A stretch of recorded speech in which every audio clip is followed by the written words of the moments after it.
This might have been one of the worst cast trips I've seen to date. Can we talk about it?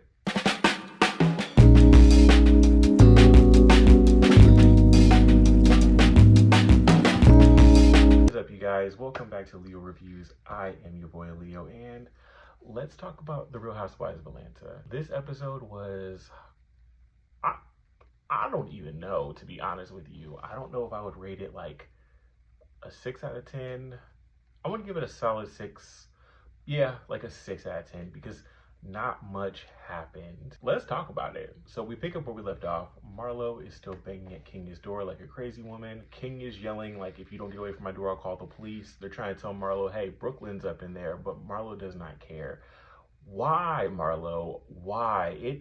At this point, it's giving obsessed, and it's becoming hard to watch. Like, I don't want to actually say this, but I'm gonna say it honestly. Marlo is ruining the show. She's ruining the show because her issues with these people aren't making sense. I feel like she thinks that the drama that she's giving is good TV, but in all honesty, it doesn't make sense. And you consistently coming at Kenya over nothing and acting as if Kenya's doing all these things to you when Kenya is genuinely not even giving you the time of day is weird. After that, they end up going into the elevator, and that's where Marlo sets her sights from Kenya over to Mangetta, and Mangetta's not having it. So they end up like leaving the elevator, and the argument continues, so much so that Marlo ends up slamming a door in Mangetta's face. And I'm gonna be honest with y'all, she's fortunate it was Mangetta and not somebody like, I don't know, Monique Samuels, because let it have been Monique Samuels from RHOP, hands and feet, and rightfully so, and rightfully deserved. So that's all happening. Marlo's outside. The rest of the girls are trying to gaslight Mangetta into acting as if Marlo didn't slam the door in her face when they all knew that she actually did. And at this point, Kenya ends up calling Sheree, Kenya calls Mangetta to see what's going on. And at this point, Kenya is so frustrated. She's just like, listen, they have that energy. The people who are not my core friends in this group need to go home. I don't want them here. Sheree is like, Kenya, like, what is actually going on? We're trying to figure out what's going on. And Kenya's like, well, she lets them know, like, hey, I'm planning on performing. It was a surprise performance. I wanted to surprise you girls at the Magic City Classic, but I'm performing. And honestly, I'm going to be honest with y'all. I thought about it, right? I thought about the whole thing. I thought about this whole fight. I thought about all this drama, everything that was going on. And if we're being honest with you, Bravo, we have to do something, because the drama of this was all because the girls didn't fully know the full itinerary of the show, of the trip.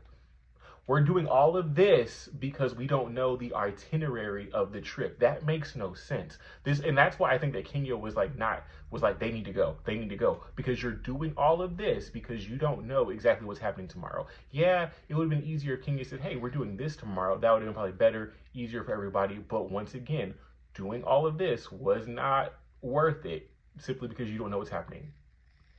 You could just ask the question. Y'all could have been chill about it, but doing all this was really unnecessary. Please learn to go with the flow. By this point, though, Kenya is just saying they have to go. And Sonya gets on the phone and is trying to talk some sense into Kenya, but she's talking in circles. And at this point, Kenya, you can hear in her voice, she's irritated. And she's like, Sonya, you can go too. Like, don't come back. At that point, Sonya is like, done. She gets up. She walks away, yada, yada. At this point, there's still more drama happening. There's still more BS happening. And so eventually, all the girls come back around to try to rally. And at that point, they tell Marlo that Kenya said that they had to go. And Marlo says, I'm not going. Now, I find it funny, right? It's funny how Kenya is trying to kick Marlo off the trip, just like how Marlo tried to kick Kenya off the trip last year, and how neither girl's budging, right? But I feel like Marlo doing it last year was unnecessary. Kenya doing it this year, I would have done the same thing. Honestly, Marlo shouldn't have been on this trip in the first place. Sonya comes back and is trying to talk to Kenya on the phone too, and express to Kenya how upset she was that Kenya told her to go home. And when I tell you I hollered, Kenya was like, hold on. Who am I speaking to? Die. All right, so in our next scene, not much really happens with this. You know, Drew, we see what's happening back in Atlanta. Drew's getting out of the hospital, and nothing really happened with that. She's doing better. She's feeling better. I'm happy for you. Good health. And then we go over to Todd and Candy. Now, Todd and Candy are having a conversation about his new movie that's coming out, or that they're about to produce. The conversation turns from this movie now to Mama Joyce. Candy, can this be the last year that we do this? I don't want to hear, like, even if Mama Joyce starts with y'all, like, and I'm going to go into this a little bit more, but I don't want to hear any more about it. And Candy says she's going to talk to her mom. And we're going to talk about that too, because I don't even think that Candy even went hard enough on her mom. I don't think that she gave her mom what her mom needed to hear in that moment. All right, now, back in Birmingham, it's the next morning, and Marlo's now on the phone with her life coach, and she says something that I find interesting. She says that she admires Kenya. Like, she doesn't look up to her, she admires her. So it makes me feel like that makes sense, right? It makes me feel like she admires Kenya, she admires Candy, and I think I said this last week, like, she wants to be in their good graces, she wants to be friends with them so bad, so when they reject her, it causes her to act out and get mad and do all these crazy things. It just goes to the gutter like she does. But I don't think that she realizes that by you doing that, that's not pushing these people closer to you. In fact, you're doing the opposite. You're ensuring that these people that you admire, these people that you look up to, these people that you're trying to be on the same level with will never view you as that. These people will never view you as a cool person. They'll never view you as somebody they want in their space. And that's all on you.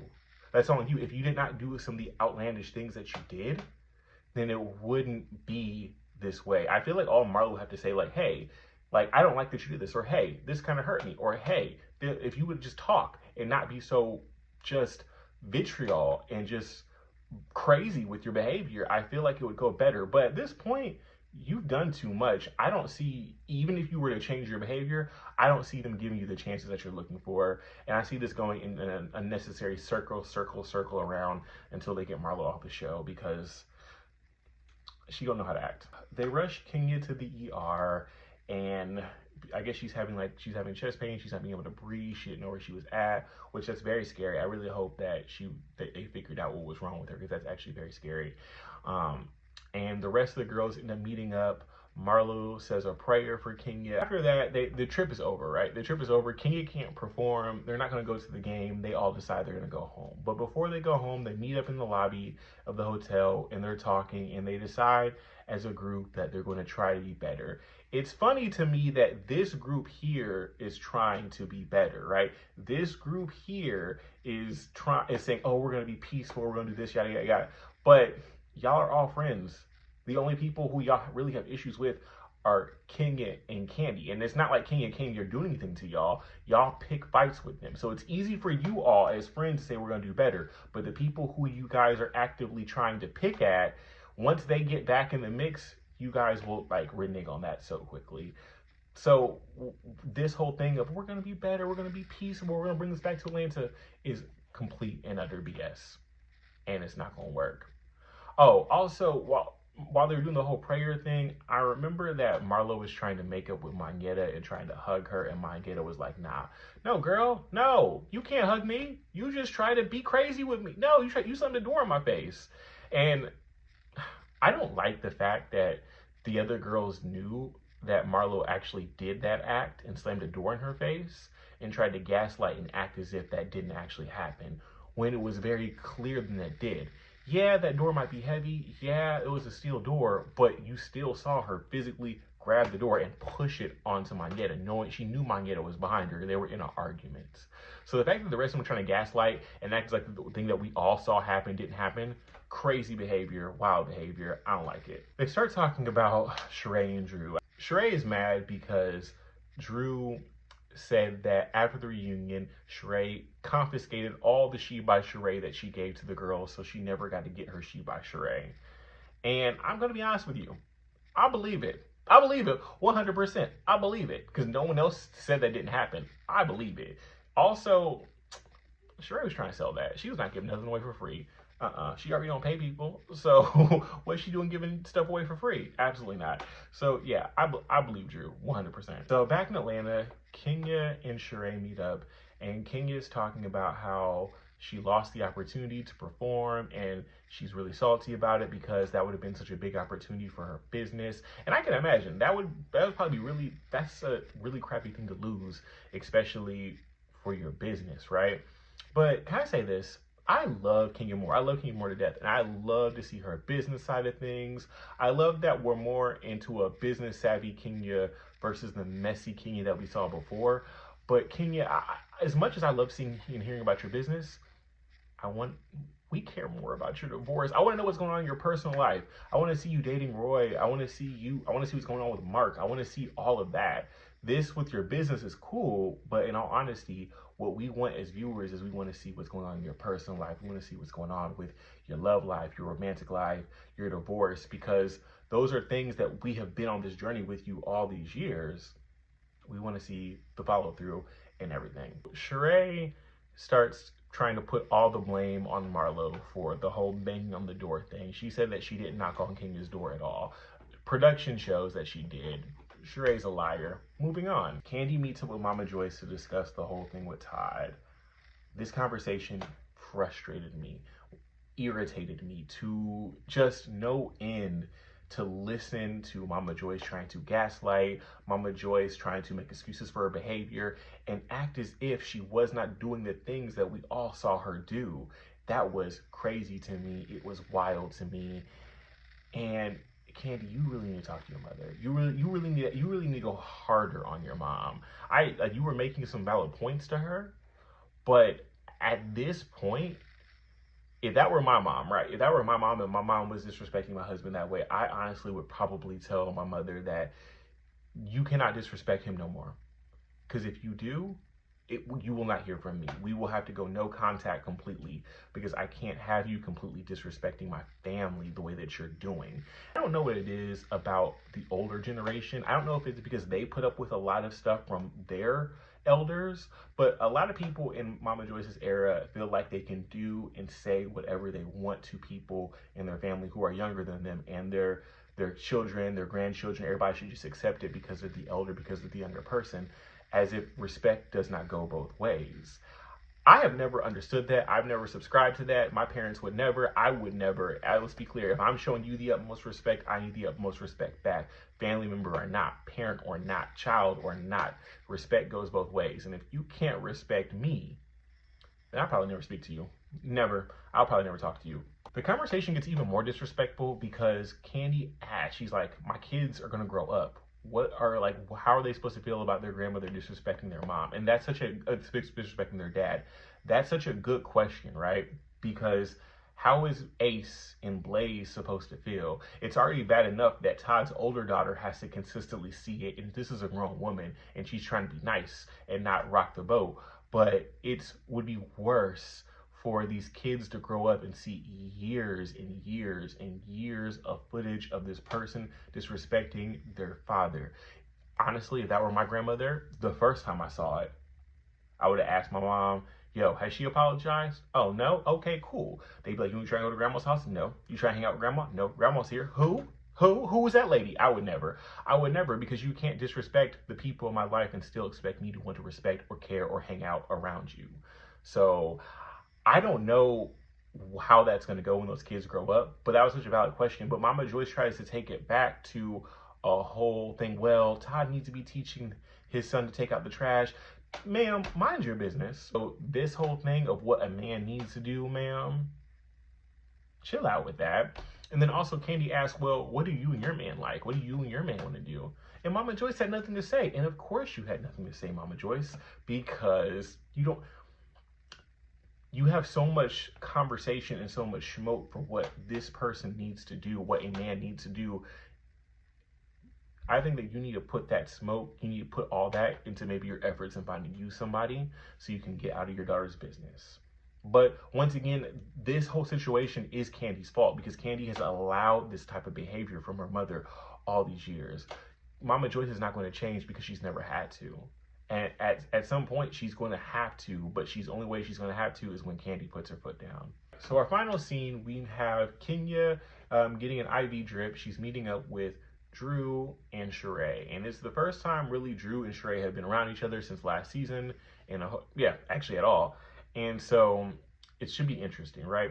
Now they get into the whole conversation about the whole thing with Drew making those comments about the she by Sheree, and we end up finding out that Drew made those comments, and then right after she made those comments, she called Sheree to squash it. They squashed the beef. And when I heard that, I was like, wait, y'all have already squashed it? So whenever you argue with somebody or you're beefing with somebody, once y'all squash it, everything that happened prior to y'all squashing it should be null and void. Why are you bringing this up now, Sheree? Oh, that's right. It's a reality show. You need something to do. You need something to talk about. And that's honestly, I feel like how Drew handled it. Drew was like, okay, well, she's looking for a reason. I'll just apologize again. I'm very happy that Drew took it the mature route and apologized, because I would not have, especially after I've already called you and apologized, and now you're just bringing this up again. Would not have given you that even the slightest bit. No, that, no ma'am, no ham, no turkeys. It's not happening. And they start talking about the whole situation with Marlo and Drew, and how Marlo was getting aggressive with Drew over the whole thing, and they're even talking about how Marlo was trying to conflate these issues with Candy. And once again, I've already said what I had to say about Marlo and Candy and Marlo and Kenya. It's just Marlo looking for reasons to have issues and make issues, and it makes no sense. And even them, they were just acting. Even them, like especially if you see like Drew and Kenya's reaction, it doesn't make sense. It honestly, watching this show, it feels like you have Kenya, Drew, and Candy literally being authentic in the real world and things like that. And then you have Sheree and Marlo just making up stuff to have issues. They're just making up drama, and they're pulling from strings to have petty drama. Even the issue with Kenya and Martell was more authentic, and it was stupid, but it was more authentic than what Sheree and Marlo are doing. Sheree and Marlo are just picking and picking and picking and looking for reasons to have beef with people, and it's not a fun watch. Bravo, can you? And for season, was it 16? I hate to say it. Can we cut half the cast? Can we cut half the cast? Can we cut Sheree? Can we demote Sheree to a friend of the show? Can we demote Marlo completely, and Sonya can go too? I think just bring Portia back. Give Portia all of their salaries, and then I don't know, bring on like some new people. Maybe bring Eva back. Hell, why not even Cynthia? Maybe I don't know about Cynthia. Yeah, no, bring Cynthia back. Honestly, I always say that the perfect housewife cast were seasons 9 and season 10. Like, season 9 was just perfect. Season 9 was completely perfect. Literally, everybody did their job. Everybody showed up for work. The drama was natural. It flowed natural. And then once Phaedra was off the show, season 10 was still just as good, because even though we didn't have Phaedra, we had Nene. And that really brought something to the show. That's why I feel like with Atlanta right now, we don't have that, because we have people on here grasping at straws for drama, and we don't have the same level of star power and energy and comedy and commitment and authenticness that we used to have, simply because we have cast members that they don't have it. The show ends with them bringing up the invitation they all received to Courtney's team building event. I think it's some sort of laser thing. I'm interested to see what that's going to give. And that's where we get the previews for next week, where it looks like it's about to go down, where Kenny's about to threaten to choke Marlo, and I'm here for it. And I'm interested to see where it goes. I'll be honest with you. From episodes 2 to, what are we on, 5, have not really been giving, so I don't really have the highest of hopes, but who knows? Anything can turn around. We're still at the beginning of the season. I'm sure we probably still have 15 more episodes to go, so let's hope that the second half of the season is better than the first half. Maybe it might just be they hadn't gotten to their groove yet. Who knows? But anyways, guys, that was my review for the Real Housewives of Atlanta. Please, please, please, please, please do all the YouTube things, like, comment, subscribe. Let me know your thoughts below. I would love to hear them. And you know what? Until then, see ya.